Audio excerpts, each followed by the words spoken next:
Hello guys, मैं गायत्री शर्मा आप सभी का स्वागत करती हूँ अपने YouTube channel survival of the fittest पे। आज अपन डिस्कस करने वाले हैं लाइफ साइंसेज से रिलेटेड सारे एग्जाम्स के बारे में। लाइफ साइंसेज से रिलेटेड एग्जाम्स अपन अपियर कर सकते हैं आफ्टर एमएससी। ओके, चाहे आपने एमएससी जूलॉजी में किया हो, बॉटनी में किया हो, बायोकेमिस्ट्री, बायोटेक्नोलॉजी, किसी भी स्ट्रीम से आप आए हो एमएससी करके, ये वीडियो आपके लिए हेल्पफुल होने वाला है। सो देखते रहिए। इसके अंदर अपन डिस्कस करेंगे कि सीएसआई नेट जो कि अपन आफ्टर एमएससी अपेयर करते हैं फॉर पीएचडी। पीएचडी में के लिए अपन सीएसआई नेट अगर अपेयर करते हैं और क्वालिफाई करते हैं तो इसके अंदर अब गवर्नमेंट अपन को फेलोशिप प्रोवाइड करती है। आप सब जानते होंगे इसके बारे में। So CSI NET is the mother of all exams and इसके प्रिपरेशन अगर सिंसियरली अपन ने कर ली तो उसके साथ साथ अपन सारे एग्जाम्स को इजी गोइंग हो जाता है अपने लिए क्वालिफाई करना।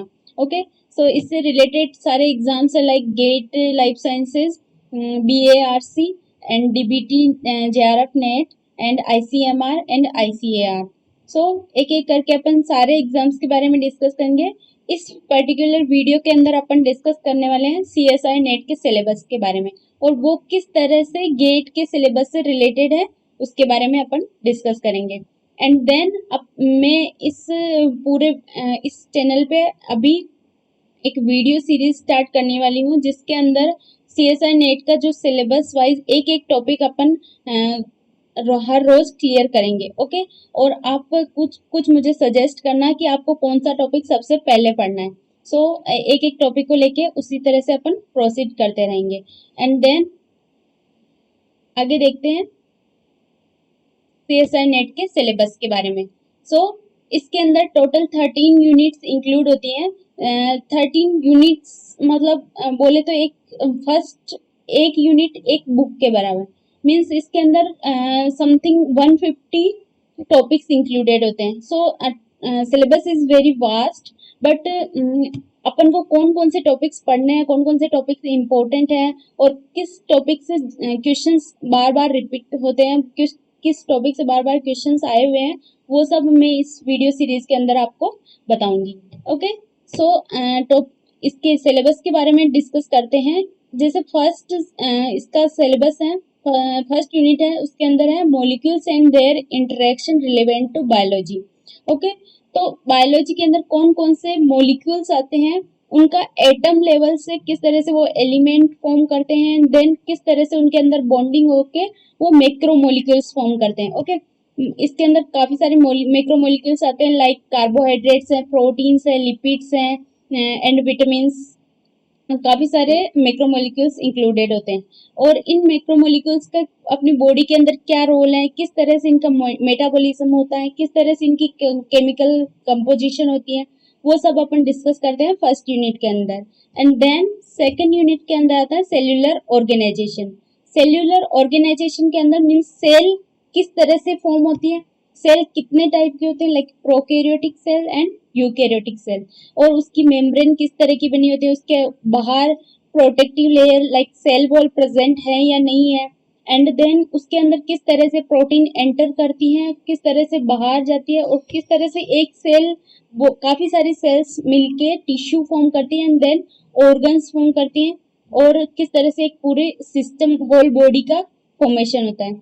इसके बारे में अपन डिस्कस करते हैं सेकेंड यूनिट के अंदर। और पूरा सेल किस तरह से उसके अंदर चेक पॉइंट्स प्रेजेंट होते हैं, किस तरह से एक सेल दूसरी सेल में डिवाइड होती है, और जब वो सेल डिवाइड होती है तो उसके अंदर एक फेज होती है एस फेज, जिसके अंदर होता है जेनेटिक मटेरियल का डिवाइडेशन, मतलब डुप्लीकेशन होता है।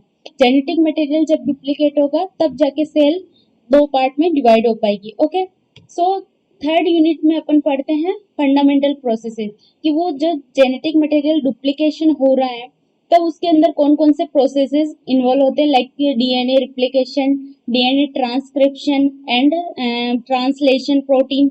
डीएनए से किस तरह से प्रोटीन्स फॉर्म होती है उसको बोलते हैं अपन सेंट्रल डॉग्मा टेक्निक। ओके, तो सेंट्रल डॉग्मा के अंदर किस तरह से डीएनए से प्रोटीन फॉर्म हो रही है एंड देन प्रोटीन किस तरह से फंक्शनल फॉर्म में आ रही, और उसके अंदर जब डीएनए रेप्लिकेशन होगा तो कौन कौन सी प्रोटीन्स इन्वॉल्व हैं, कौन कौन से प्रोसेसेस हैं, लाइक इनिशिएशन कैसे होता है, उसका टर्मिनेशन कैसे होता है, उन सब के बारे में अपन डिस्कस करते हैं थर्ड यूनिट के अंदर।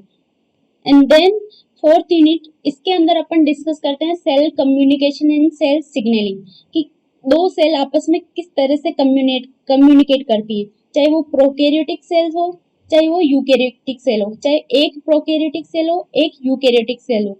इसके बारे में भी अपन डिस्कस करेंगे कि प्रोकैरियोटिक सेल क्या होती है एंड यूकैरियोटिक सेल क्या होती है। ओके, सो किस तरह से कोई भी पैरासाइट है जैसे अपन को इन्फेक्ट करता है तो वो किस तरह से इंटरेक्ट करता है अपनी बॉडी के साथ, किस तरह से एंटर करता है और उसके अगेंस्ट अपनी बॉडी क्या इम्यून रेस्पॉन्स जनरेट करती है, वो सब अपन पढ़ते हैं फोर्थ यूनिट के अंदर।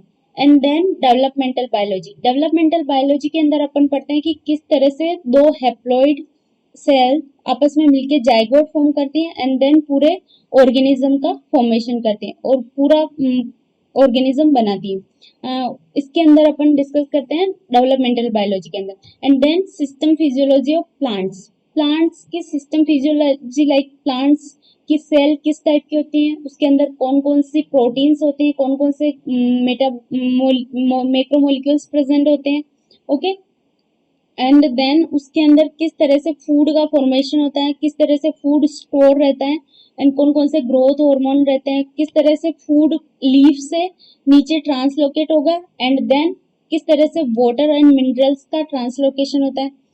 ये इन सब के बारे में अपन डिस्कस करते हैं system physiology of plants. And then system physiology of animals, इसमें भी इसी तरह से अपन डिस्कस करते हैं सारे systems of animals, like nervous system, excretory system, circulatory system, digestive system, endocrine system, इन सब के बारे में डिस्कस करते हैं system physiology of animals. And then inheritance biology के अंदर अपन डिस्कस करते हैं जीन्स क्या होते हैं, एलील्स क्या होते हैं और जीन्स किस तरह से फंक्शनल यूनिट होते हैं एक ऑर्गेनिज्म की। एंड देन मेंडेलियन लॉ, सारे मेंडेलियन प्रिंसिपल्स। एंड देन इसके अंदर कौन कौन सी डिजीजेस हैं, like x link autoimmune disease कौन कौन सी है, एक्स लिंक डिजीज कौन कौन सी है, वाई लिंक डिजीज कौन कौन सी है, और ऑटोसोमल रेसेसिव डिजीज कौन कौन सी है, उन सब के बारे में डिस्कस करते हैं अपन इनहेरिटेंस बायोलॉजी के अंदर। And then diversity of life form, पूरे अर्थ के ऊपर कितनी डाइवर्सिटी प्रेजेंट है सारे ऑर्गेनिजम्स की, चाहे वो एल्गी हो, प्रोकैरियोटिक सिंपल सेल हो, बैक्टीरिया हो, चाहे वो हायर ऑर्गेनिजम्स हो, उनकी किस तरह से डाइवर्सिटी प्रेजेंट है, उनको किस बेस पे क्लासिफाई किया जाता है, उनका नोमेनक्लेचर कैसे किया जाता है और उनका हैबिटेट क्या है, इन सब के बारे में अपन डिस्कस करते हैं डाइवर्सिटी ऑफ लाइफ फॉर्म्स के बाद अंदर। एंड देन इकोलॉजिकल प्रिंसिपल्स के अंदर कि इकोसिस्टम में कौन कौन सी स्पीशीज होती हैं, वो स्पीशीज किस तरह से पॉपुलेशन फॉर्म करती हैं, उनके अंदर ग्रोथ कैसे होती है, उनका निश कैसा होता है, उनका हैबिटेट कैसा होता है। एंड देन कौन कौन से फैक्टर्स जो कि एनवायरमेंटल फैक्टर्स होते हैं वो किस तरह से किसी भी पर्टिकुलर पॉपुलेशन या स्पीशीज को अफेक्ट करते हैं, उसके बारे में अपन डिस्कस करते हैं 10th यूनिट के अंदर। एंड देन 11th के अंदर अपन डिस्कस करते हैं इवोल्यूशन के बारे में। इवोल्यूशन लाइक फर्स्ट टाइम अर्थ पे किस तरह से ऑर्गेनिज्म का इवोल्यूशन हुआ एंड देन ऑर्गेनिजम्स का बिहेवियर। ओके, कौन कौन से जियोलॉजिकल टाइम स्केल के बारे में भी इसमें पढ़ते हैं, लाइक एरा कौन कौन से थे और किस एरा में कौन से ऑर्गेनिजम्स आए थे, like Jurassic period and Mesozoic era में अपन पढ़ते हैं जुरासिक पीरियड जिसके अंदर डायनासोर्स आए थे। एंड देन 12th यूनिट के अंदर एप्लीकेशन, अप्लाइड बायोलॉजी, ये सारी जितनी भी यूनिट्स है उनकी एप्लीकेशन क्या है ह्यूमन बींग्स के लिए या फिर सारे ऑर्गेनिजम्स के लिए अंदर, वो किस तरह से इसको अप्लाइड कर सकते हैं अपनी डेली लाइफ के अंदर, उसके बारे में अपन पढ़ते हैं 12th यूनिट के अंदर। एंड देन 13 यूनिट है मेथड्स इन बायोलॉजी, इसके अंदर अपन डिस्कस करते हैं कुछ टेक्निक्स के बारे में कि अपन लेबोरेटरी के अंदर कुछ रिसर्च कर रहे हैं तो कौन कौन सी टेक्निक्स इन्वॉल्व होती है जिससे कि अपन स्टडी कर सके इन सब सारी यूनिट के बारे में, जैसे ऑर्गेनिजम्स की स्टडी कर सके। ओके, और अपन देख सकते हैं कि ये जो 1 to 4th यूनिट है वो रिलेटेड है गेट बायोकेमिस्ट्री के सिलेबस से। ओके, एंड देन अगर सिस्टम फिजियोलॉजी प्लांट्स को हटा दिया जाए तो ये सारी जो यूनिट्स हैं वो रिलेटेड हैं जूलॉजी, गेट जूलॉजी के सिलेबस से। तो इस तरह से बार के अंदर भी इन्हीं सारी यूनिट से क्वेश्चंस आते हैं। एंड आईसीएमआर, आईसीएआर, डीपीटी, इन सब से भी इसी के अंदर जो भी टॉपिक्स हैं उनसे रिलेटेड सिलेबस हैं और उन्हीं से क्वेश्चंस आते हैं। सो अगर अपन सीएसआई नेट की प्रिपरेशन करते हैं तो काफ़ी ज़्यादा अपन को हेल्प होती है दूसरे एग्जाम्स को क्वालिफाई करने में। So I hope this video will help you and आपके जितने भी फ्रेंड्स हैं उनको शेयर करना और आपका जो भी कुछ सजेशन हो मुझे कमेंट सेक्शन में ज़रूर बताना। Okay, I hope you like this. Thank you.